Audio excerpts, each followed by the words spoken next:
Hi, my name's Luke Solomon, currently sat in my living room at home.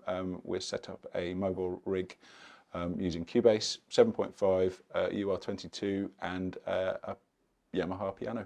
And I'm going to record piano in, and then we're going to post-process it in the garden in the studio.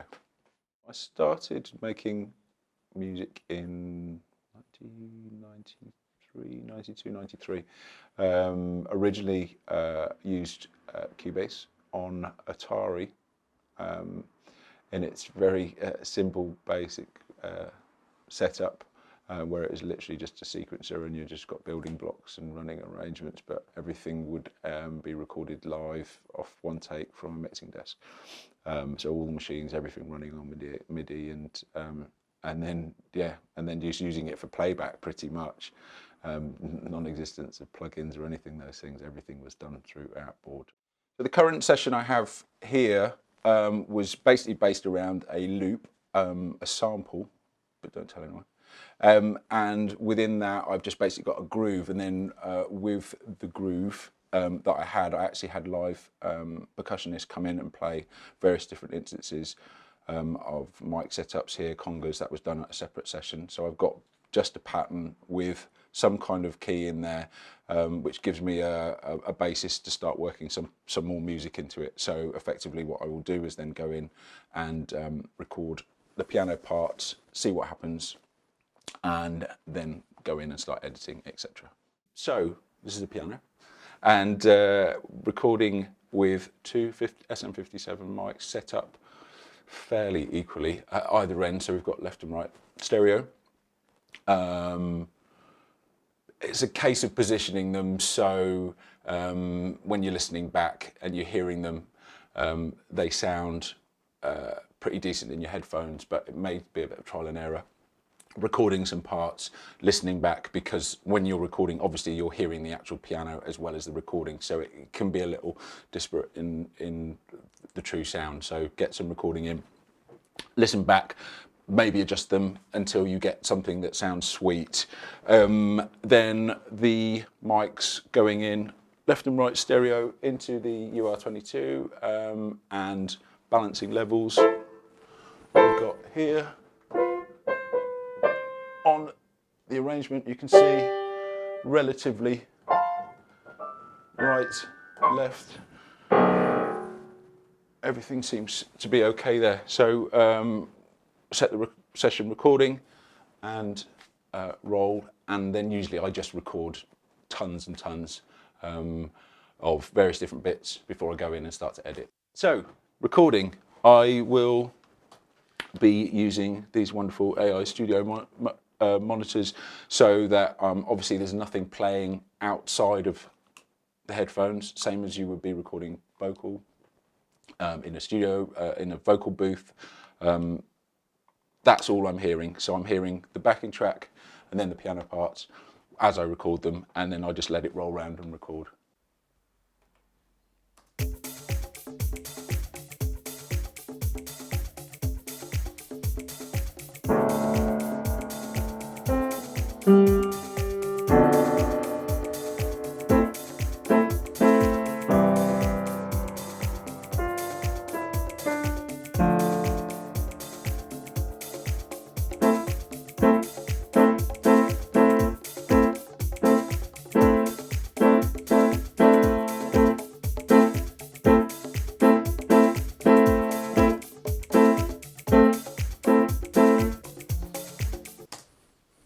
Now we have piano recorded into the session.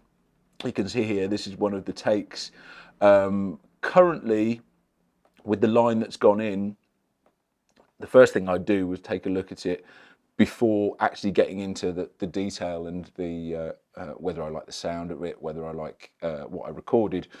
We can look at sort of boosting the levels. We've got a nifty little volume control there. You can see the waveforms expanding and getting lower and quieter. And then with the playback, currently I'm muted. I need to take the off, and you'll hear piano playing back. So if you isolate that, again, you can hear the piano. I'm pretty happy with the actual overall sound. I think there'll be a lot of post-processing of things that I can get into. Generally, what I'd like to do, which I'll go into in more detail a little later on, is to really get into it and to start putting filters and all of those things. But currently this is just about what we've recorded in. And I've always wanted to say this, here's something that I prepared earlier, which I've got some multiple takes of things that I've run over and recorded, of which I've looped up different sections. So I've got an underlying part playing, which is just a constant loop. And then I went back over to the piano and recorded some overdubs. And again, you can just multi-track that. You could go in and record over the top of that, record over the top of that, and constantly go back. Always good to have more as opposed to less. Interesting also in Cubase 7.5, they've got this new feature, which is something that was always really frustrating for me, where previously when you were recording parts, you would, at multiple takes, or you wanted to just double up a channel and process it in a different way and flip between the two. Now you have this option where you can do a duplicate version, and then you can just switch between the different versions. That's actually really cool, especially if you're doing stuff like vocal takes and live instrument parts. You can go in and just take different comps of sessions and then just scroll between the two. When you come to do your arrangements, you can actually set up different arrangement parts, so you can have pretty much a multiple arrangement happening with different drum sections, and then you can flip between the different drum sessions, bounce them, and see which ones you prefer. So this is my mobile rig, which I'm fortunate to have somewhere where I can record in the house and record the live piano. Now to take everything to the studio in the garden, which is actually in a building in the garden, not actually in the garden. We've moved everything. Basically within Cubase you can do these backup projects, and so export your project that you've worked on, maybe on your laptop, etc., to a backup project, and then you should without any problems be able to open the same project up in a separate studio with all the piano parts that I've recorded, everything uncomped and ready to kind of work on.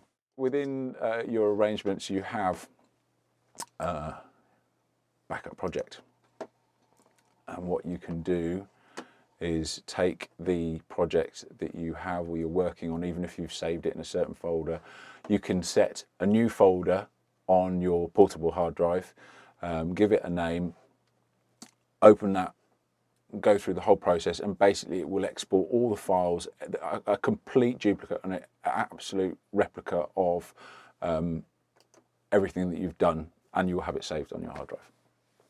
As you can see here, I've got the two piano section and piano overdubs. So if you solo these sections,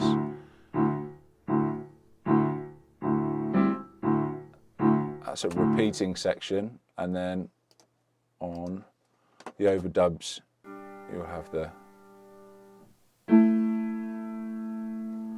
separate overdub sections. Now in this instance you can hear that there's quite a lot of hiss on that particular channel, probably because I was overdriving the gains, but I actually quite like the hiss when you hear it in context. It add that kind of fake tape effect that everyone seems to like. But for those that want to get rid of it, you've got a couple of restoration tools. On this particular one I'm using a Z Noise, which is a Waves restoration tool. You have good old-fashioned EQ, which will get rid of the high frequencies, but you'll tend to lose a little bit of the colour of the piano. So it depends really how particular you want to be about getting the sound to fit.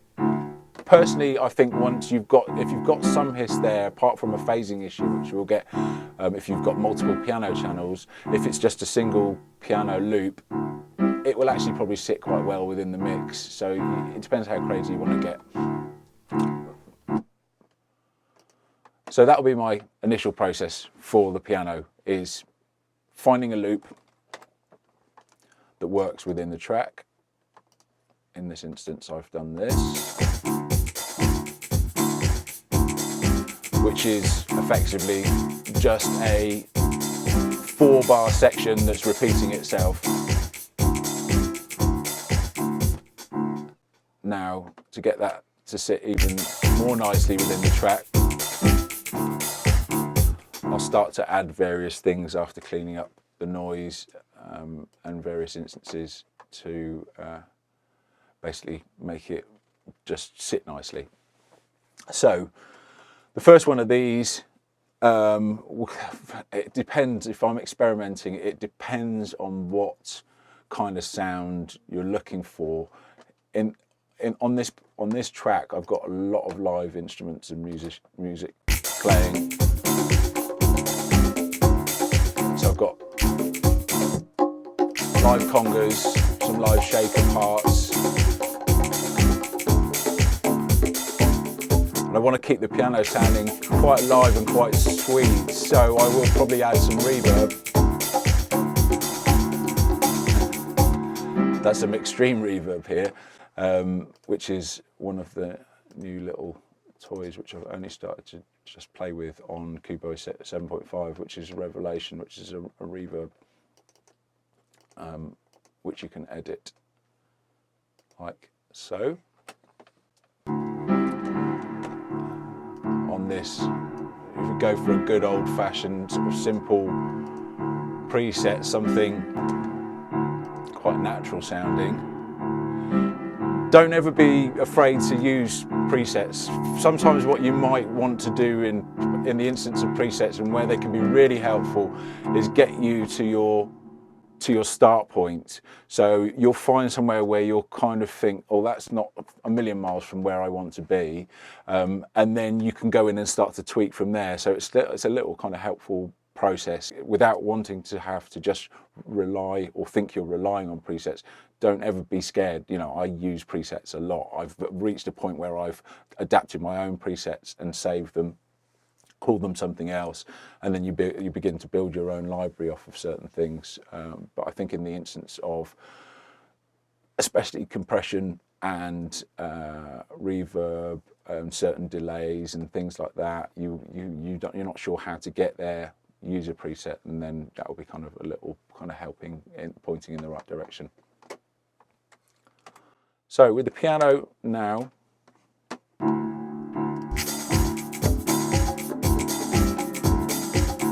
a little too much reverb on there for me, but it's a nice sound. So what I generally go, right, I back off. I'm not one of those, I mean, this is all a matter of taste, but using reverb and drowning things in reverb, it's a production taste.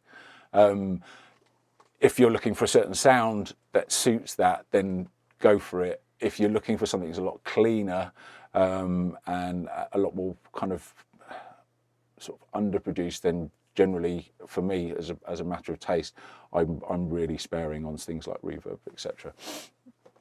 So now we have noise cleaned up, a little bit of reverb. What I'd like to do is start to get the dynamics happening a little bit more with the overall sound. So again, have a certain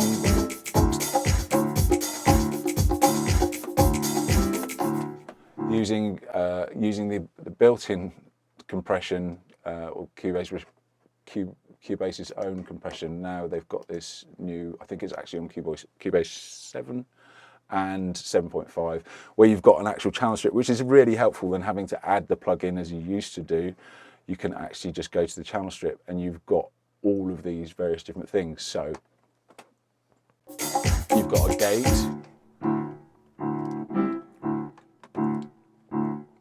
which is kind of interesting. If you want to get a more kind of a punchier sound with the piano, you can start to cut it up. You've got compression.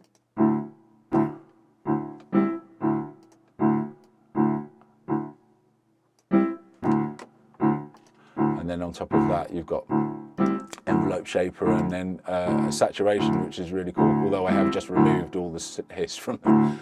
But I think the tape saturation actually on the Cubase 7 is actually really cool.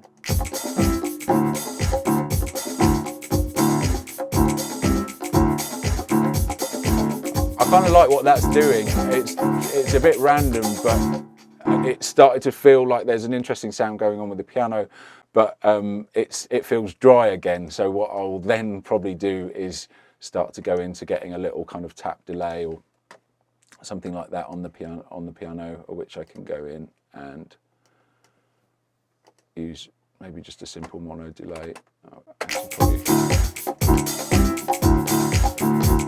And I've got my own.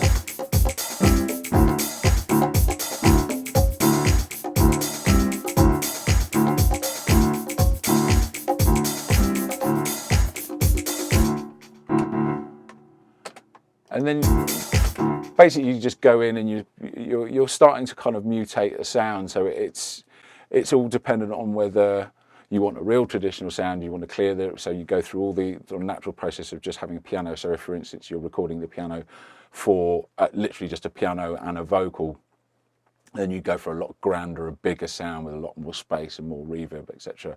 If you want something that's, in this instance, in more of a kind of dance track that is part of a groove, or just a feel, or just something that you just want to sit behind the track just to help it move along, then you'll EQ it and change it all in a different way. You can see on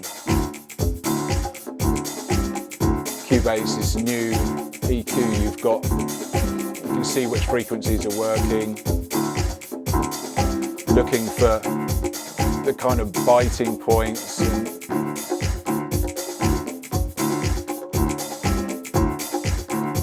For me, that's starting to sound like something.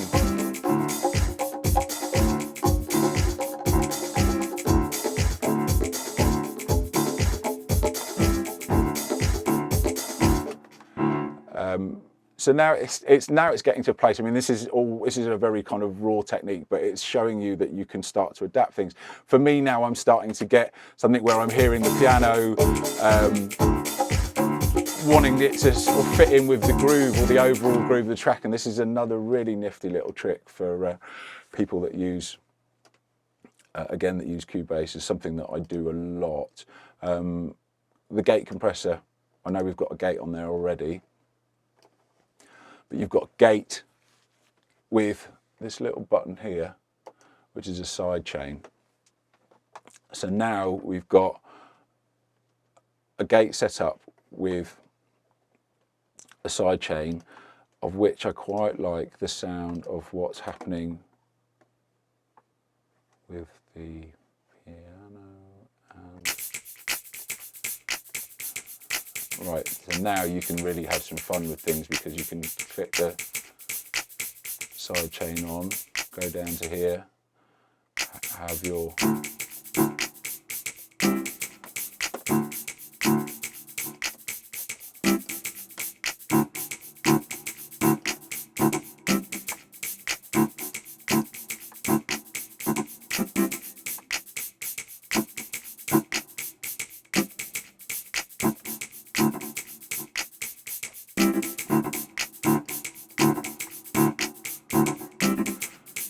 so now it's swinging with the